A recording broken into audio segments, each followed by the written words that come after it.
যুদ্ধ নয়, প্রস্তুতির দিন ৭ই মে। ভারতের মক ড্রিলে কি হতে চলেছে? সাধারণত সকাল শুরু হয় খবরের কাগজ, চা আর ব্যস্ত রুটিন নিয়ে। কিন্তু আগামীকাল ৭ই মে ভারতের বহু মানুষের সকালটা শুরু হতে পারে সাইরেনের আওয়াজে। কারণ প্রথমবারের মতো এত বড় পরিসরে দেশ জুড়ে শুরু হতে চলেছে মক ড্রিল। এটি একটি যুদ্ধ পরিস্থিতির মহড়া। আপনাদের এই বিষয়ে আরো বিস্তারিত তুলে ধরছি। আপনারা দেখতে থাকুন নিউজ 7 বাংলার এই বিশেষ প্রতিবেদন। কি হতে চলেছে এই মক ড্রিলে? সরকার ২৪৪টি জেলায় সাধারণ মানুষ, স্কুল, হাসপাতাল, অফিস এমনকি রেল স্টেশন পর্যন্ত সবাইকে এই মহড়ার অন্তর্ভুক্ত করেছে। সকাল থেকেই বাজতে পারে এই এয়ার রেড সাইরেন, যেটা আসলে যুদ্ধের সময় বিমান হানায় আগাম আ সতর্কতা হিসেবে ব্যবহার হয়। জায়গায়, জায়গায় বিদ্যুৎ বন্ধ রাখা হবে কিছু সময়ের জন্য। যেটাকে বলা হয় ব্ল্যাক আউট অনুশীলন।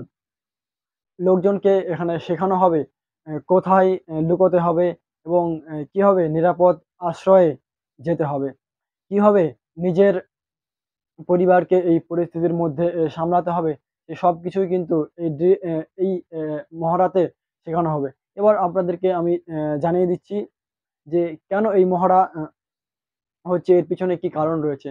কারণ আপনারা জানেন সম্প্রতি কাশ্মীরের যে হামলা হয়েছে এবং পাকিস্তানি জঙ্গিদের নিয়ে দেশ জুড়ে তৈরি হয়েছে এক আ অচেনা কি বলে আশঙ্কা। পাকিস্তান একের পর এক মিসাইল টেস্ট করছে, কিন্তু আমাদের ভারতবর্ষ কোন রকম ঝুঁকি নিতে চাইছে না।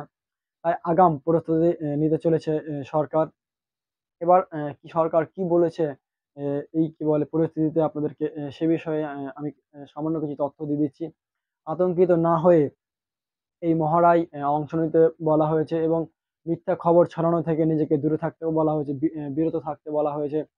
আম সরকারি যে সমস্ত কি বলে নির্দেশিকা রয়েছে, নির্দেশ হয়েছে সেসবগুলোকে মেনে চলতে বলা হয়েছে এবং কোন রকম যাতে সতর্কতা শোনা যায় তাহলে দ্রুত আশ্রয় স্থানে চলে যেতে বলা হয়েছে এবং পরিশেষে এটাই বলা যায় যে ৭ই মে মানে অর্থাৎ আগামীকালকে কোনো যুদ্ধ হচ্ছে না।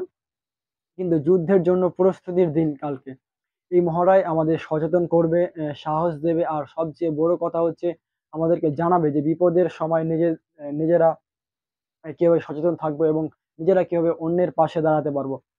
তাই চলুন সবাই একসঙ্গে মিলে আগামীকালকের এই মক ড্রিলকে আমরা সফল করে তুলি এবং দেশের নিরাপত্তা শুধুমাত্র সেনাবাহিনীর হাতে রয়েছে তা নয়, বরং আমাদেরও উচিত এই পরিস্থিতিতে অ্যা সবাই ঐক্যবদ্ধভাবে থেকে সরকারকে সহযোগিতা করা।